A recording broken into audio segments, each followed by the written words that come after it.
Hey guys, this is Chesser. I had gotten some positive reviews over a small gang commentary that I had done recently, so I'm making another one.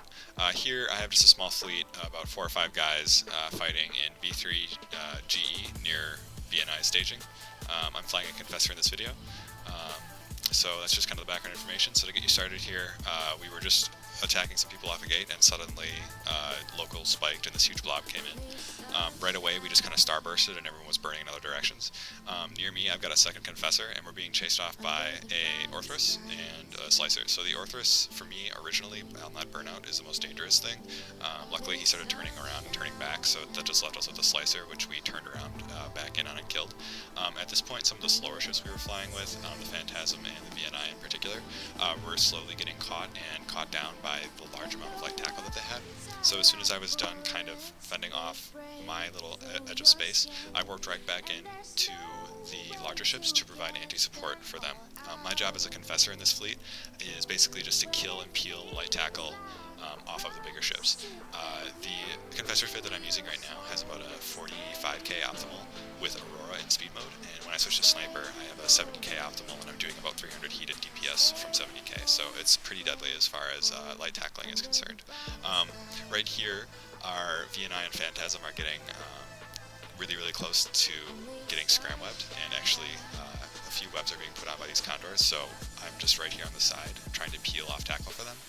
I really enjoy playing the anti-support role in a fleet, just because I think there's a lot of fun things that you can do. It's a really highly mobile position, and I always like helping out the people flying the bigger DPS ships. So here, I just took the Confessor down, and now we're slowly trying to kill all this light tackle that's still just flying basically straight at us. As you can see here, the light tackle is really tunnel visioned on some of the larger ships, and they just keep burning straight ahead at the VNI and the Phantasm. So I just kind of position myself off perpendicular to them and sit in sniper mode and just apply as much damage as possible. So I just got scram webbed by an Ares, and this is like a complete piloting misstep by my part, not noticing the Ares and burning away. Luckily for me, though, with the web and gleam, I'm able to quickly kill the Ares. However, that was a huge mistake. It's advantageous to me that the Saber that was dropping bubbles earlier is stopping the rest of their fleet from being able to warp in on top of me, but right there I probably should have been dead. I stay in sniper mode and just absolutely melt the catalyst on my burnout, but if those two bubbles wouldn't have been there, and I've been scram webbed for that long with that Ares just because of my complete lack of situational awareness and seeing it coming, I probably would have been dead. So at this time, we've killed a large majority of their light tackle, and our fleet is calling out the Orthus that is really isolated. He warps out immediately though, and we were unable to get a point. So at this point, we've kind of stabilized, and we're looking to burn back in and keep getting more kills. The BNI original rush out with light tackle has kind of failed, and so now we're trying to burn back in and get as many kills as we can. I'm staying in sniper mode for as long as I can here, just to take advantage of people that are sitting 40 to 50 kilometers off our fleet or further and are not being tackled, but can maybe still die to my surprise DPS. That Crucifier there was a really good example of that. He wasn't even pointed and could have warped out, but chose not to. The Crucifier getting rid of it was something that needed to happen, just because its TDs can really affect the Phantasm and of course the other Confessors in the fleet.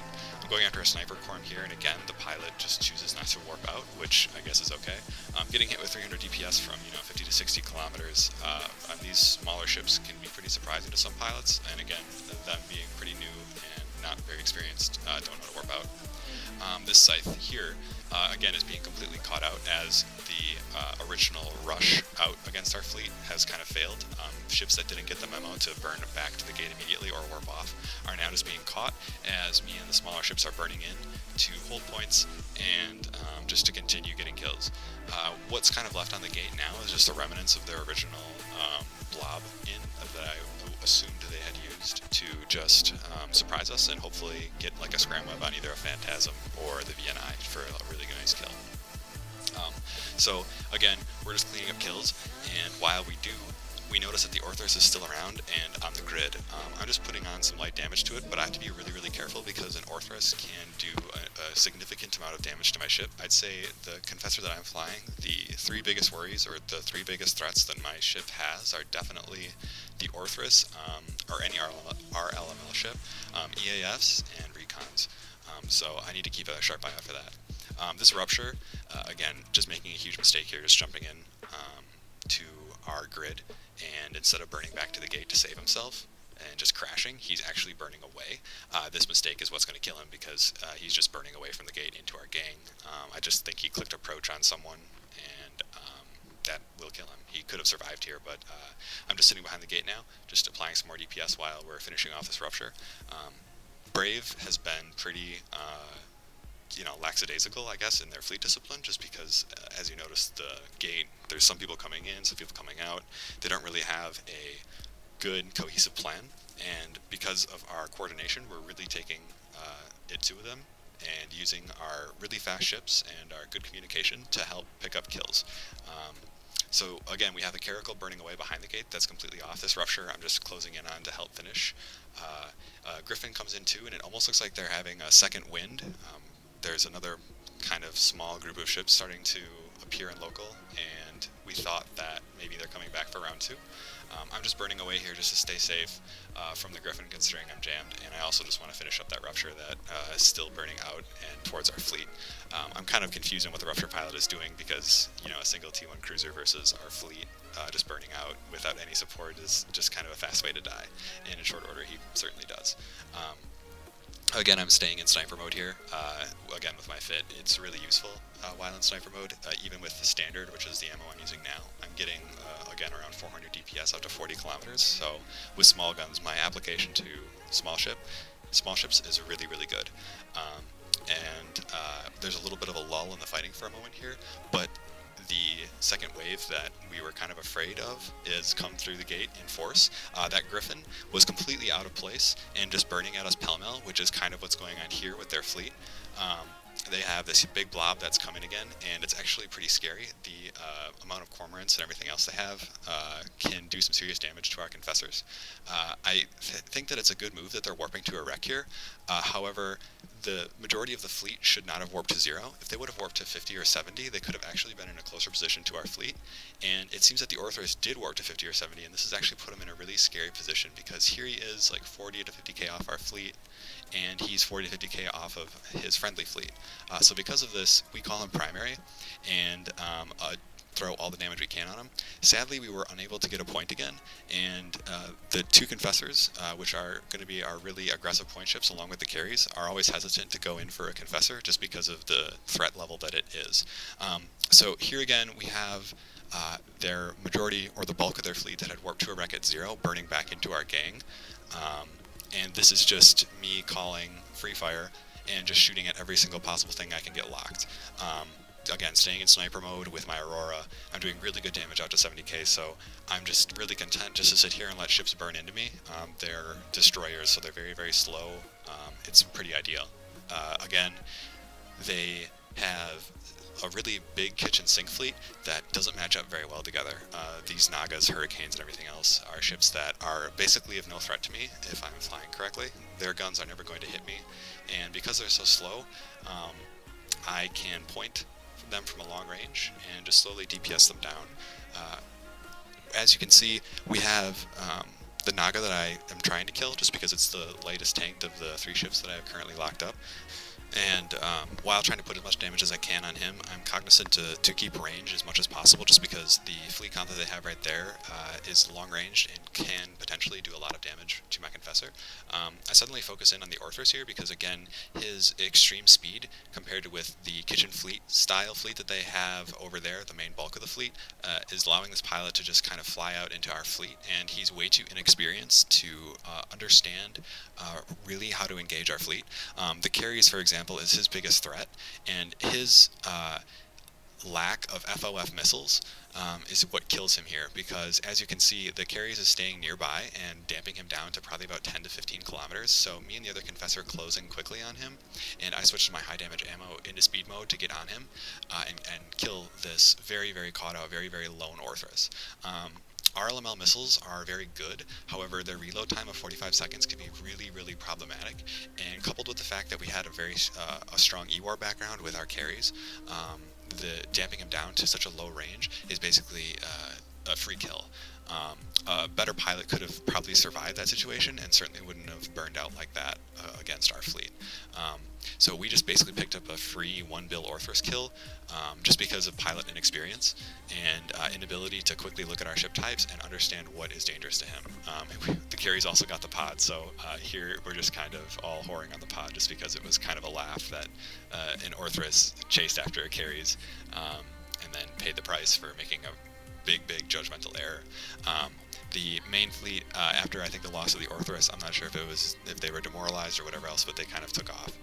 So we just end up kind of cleaning the field of some stray away frigates that are still around, and we are hoping for maybe a round 3 inside G. So after that kind of round 3, we were cleaning, or I was just repairing modules, and they actually, Jaguar warps up to one of the pounces that I was at, so I almost got caught out, and again, the large blob jumps through from GE again to aggress us. The Jaguar is taken care of in short order. Thankfully, I had another Confessor nearby me, and the Jaguar didn't end up getting a scram or a web, so that was pretty useful. So, again, they're doing another burnout, so this is like round 2.5, round 3, and being the anti-support that we have, I need to be down there, and I kind of make the decision to burn down instead of warping. I'm back and forth on the decision to do that. I could have probably warped in at 30 or 40, and it may have gotten me there faster, but because it's a Phantasm, he doesn't have a ton of webs on him, I'm more confident in his ability to burn away and maybe burn up towards me. My hope was, kind of to switch into sniper mode and just kind of start picking off the ships that are, kind of just coming in. I really enjoy flying anti-support, especially in situations, like this, where you just get to peel off just a ton of light tackle, and the light tackle in this situation is just completely mesmerized and honed in on the bigger ships. That Malediction, for example, that burned right past me, probably could have gotten a scram web on me. It really wouldn't have mattered too much because what they have on the field is going to be melted very quickly by what we have. But again, another small piloting error on my part. But here is just us kind of finishing off the last remnants of their light tackle. Whenever you're bringing in a small gang into BNI space, having a lot of light tackle, having a lot of anti-tackle is very important, considering the amount of light tackle that BNI can bring against you. Most of the time, if you get caught scram-webbed even for a second, you're definitely going to die. After we kind of broke the light tackle blob that they had sent at us again, we were just hanging around the grid, just trying to clean up easy kills, take advantage of poor communication or miscommunication. As you can see here, there's still ships coming in and out of the gate, ships that really don't have any reason to be there. And again, this is just going back to piloting experience or whatever else. Having a MOA suddenly off the gate is, there's absolutely no reason for a MOA to be here. He's scrammed and webbed in pretty short order, but he starts making a mistake here and actually is moving away from the gate. So that is going to kill him. Generally, in a situation like this, you'd want to at least try to get back to the gate as fast as you could, but he's actually moving away from it. So, that's kind of another huge mistake here. So we're just going to take advantage of this, get free kills. As I've kind of been saying before, the entire reason why I want to make these videos is just because I like helping people. I like kind of showing people small gang, kind of what's going through my head. Ideally, I hope you learned something, or at least kind of enjoyed, kind of a fight, what's going on. Basically, I really hope that people can use this and inspire them to go out and make some PvP footage, or go out and do some small gang or solo on your own. Just because they have more people than you, it certainly doesn't mean you can't fight them. And I really hope that more people in EVE, get the chance to experience how much fun and intense, small gang versus, large groups of people can really be. Here is just kind of the ending little bits, the ending cleanup of the fight. There's a Phobos, just some really random ships just kind of jumping in and then trying to get back to the gate. At least the Phobos makes the right decision and is slow boating back to the gate, even though he's scrammed and webbed. Luckily for him, his tank holds out and we actually don't end up getting the kill. But it's just something kind of funny to end the roam with. All in all, I really hope that you enjoyed the video. Let me know of anything that I can do to help improve or anything like that. I always appreciate the constructive advice. I just went for a failed bump right there, but like I said, the Phobos got back a-okay. Anyway, just a big shout out, thanks to everyone that was flying with me, because they were doing all the right things, and they were getting a ton of kills on the side too. Overall, it was a really good fleet. Had a lot of fun, and I hope you guys had some fun re-watching and reliving some of it with me. Anyway, have a good day, guys, and take care.